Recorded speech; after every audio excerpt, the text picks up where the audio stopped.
Have you heard of this rule? The 80-20 rule? This is a true rule. The rule of thumb. And the principle is that, what's the total of that? 100.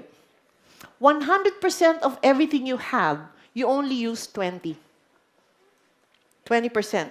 And you know, I have a very good way of gauging it.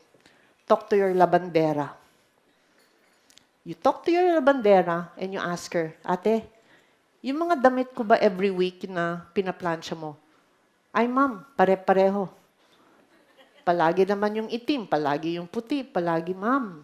You wear the same clothes. You wear 20% of the clothes. So here's my question. Everybody knows Paula Abdul, right? So she's very organized, but she has a lot of things. Now, maybe because she's a star, right? So she has a closet like this. In fact, she's very proud of it. Her eyeglasses are there, her belts are there, her shoes are there.